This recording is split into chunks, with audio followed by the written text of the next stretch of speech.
Vedanta without any obstruction. And how will we do that? We'll do that by following Srila Prabhupada's instructions. We should learn how to chant Hare Krishna, free from offense.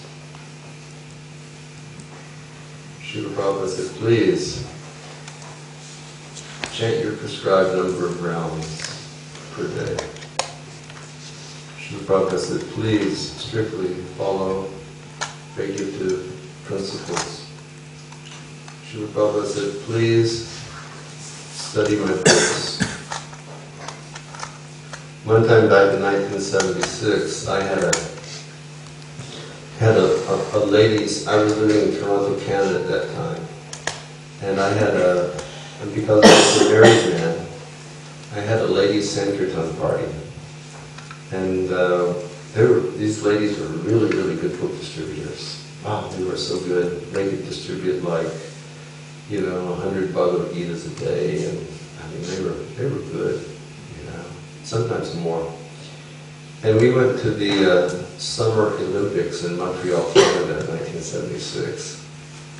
And then we finished up the Olympics on Saturday night. We just jumped in the car and we drove directly to New York City, because on Sunday was the first big Rath Yatra in New York City, and Srila Prabhupada was there. So we drove to New York, and we saw Prabhupada. We just reached the temple in time in the morning when Srila Prabhupada was seeing the deities at Darshan. And then Srila Prabhupada went up to his room, and Rameshwar Prabhu read from Chaitanya Charitamrita about Rath Yatra, and then we all went down to the Rath Yatra site. And it was huge. It was really big. And then somewhere during the parade, Srila Prabhupada came down, and he got on, I think, Balaram's cart, and he rode on Balaram's cart. And then we went to the park. Maybe it was Washington Square Park or Tompkins, I think Washington Square Park. And Srila Prabhupada gave an address over there. And then we went back to the temple. When I got back to the temple, I got into the elevator, and Prabhupada's secretary was right there. So I reached in my pocket, and I pulled out a Vyasa Puja offering that I had written, that I wanted to give to Prabhupada while I was there in New York. And I said, well, his secretary is here. I said, this is the choice person to give it to him. So I gave it to the secretary, and just in front of me, the secretary opened the envelope, pulled out my offering, scanned it. He was a sannyasi, he was a mean guy. And he said, hey, Grihasta, nice verses you used, nice ideas. Then he folded the letter up, stuffed it back in the envelope, gave it back to me. He said, but Prabhupada doesn't have time for this, because Prabhupada just wants to translate, so take your letter back. And when he said like that, a four-letter word came in my mind. And it probably is not the four-letter word that you're thinking of. The four-letter word that came in my mind was K-I-L-L. That was my response, I was just thinking, let me kill this guy quite fast. Then I decided that wouldn't be dharmic to kill a secretary. So I just took the letter back, and I decided it would be, don't make offenses to sannyasis, and it's better for me to be humble. And so I took it back, and I went back to Toronto, and then one Indian gentleman from our congregation was just going to Vrindavan, and Prabhupada was going to be there, so I requested that he would give it to Prabhupada, which he did. He said he walked in on Prabhupada's evening darshan. Prabhupada would give a darshan in Vrindavan, like from 4 till 6 or something like that every day. People would come and meet him. And when he walked in, he gave the letter to Prabhupada, and Prabhupada looked at it, and he gave it to his secretary, and he said, please read this letter to the people who are sitting here. And so my offering got read to Prabhupada in that way. And then I received a letter from Prabhupada. I got a letter back. And Prabhupada said, my dear Ayodhyapati, he said, thank you very much for your letter. I think he said undated letter. He said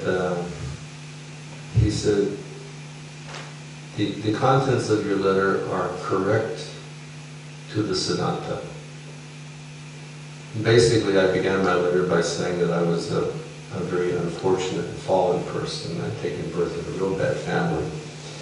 And it was just by Prabhupada's grace that anything had become of my life.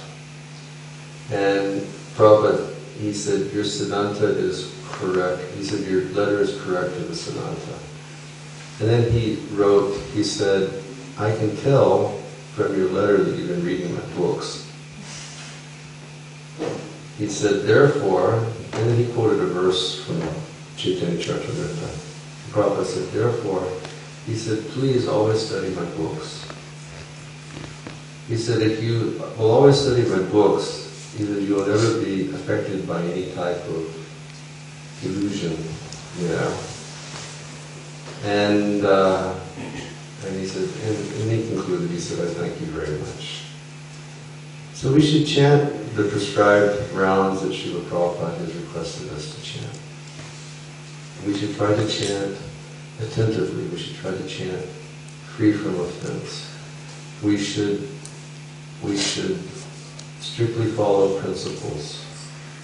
We should study Srila Prabhupada's literatures very, very carefully. We should serve the feet of all Vaishnavas. And we should participate in the preaching mission of Sri Chaitanya Mahaprabhu. And Srila Prabhupada always said, if you do these things, very quickly you advance in devotional service. And it will come to that point where our flow of devotion and our flow of love for Krishna will be just like the unobstructed drummer. Okay, thank you very much. Hare Krishna. Any questions or comments?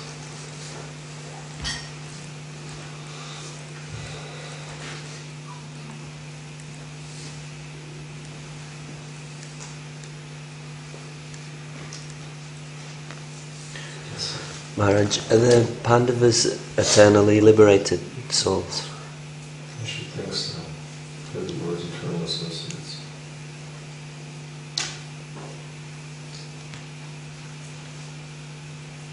Yes, sir. Maharaj, sometimes we have to follow instructions like without, when an instruction comes from a spiritual authority, we should follow it without deliberation. And I was wondering how do where does the Guru Sadhu Shastra kind of a checkout comes into that kind of way of following blindly. When Prabhupada said that we should follow blind our spiritual master or our spiritual authority, how does it?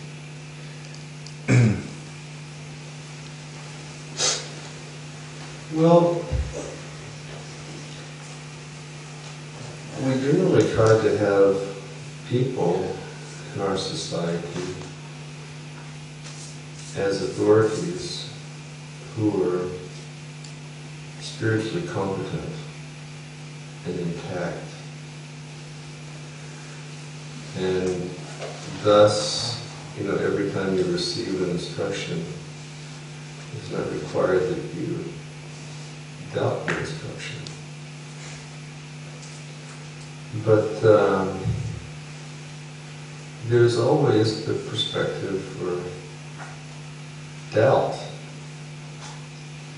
There's always the perspective for question. I think that's evident from Vedic literatures, isn't it? How many times is Arjuna asking questions? Arjuna was saying, I don't want to do it. I don't want to fight. And my family, I don't want to do it. And Krishna is going, okay. And then Krishna starts to talk to him. And then Arjuna, at different times, he raises doubts. He calls Krishna, he says, "Oh Madhusudan, destroyer of my doubts."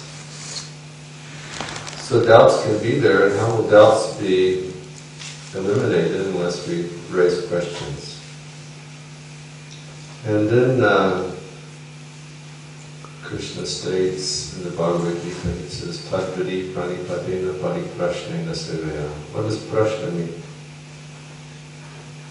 Inquire. Means questions. Prashna is question. So questioning can be there. And so questioning is part of the process. Srimad Bhagavatam, it's all questions being put forward. It's all answers being placed. And then, you hear the answers and you go, is that what is said in Gita? Is that what is said in Bhagavatam? Is that what is said in other sadhus? Is this what Guru is saying? So that way there can be the process of checks and balances. And then if there's ever any, doubt, it can be raised to authorities. It's not that we're dictators,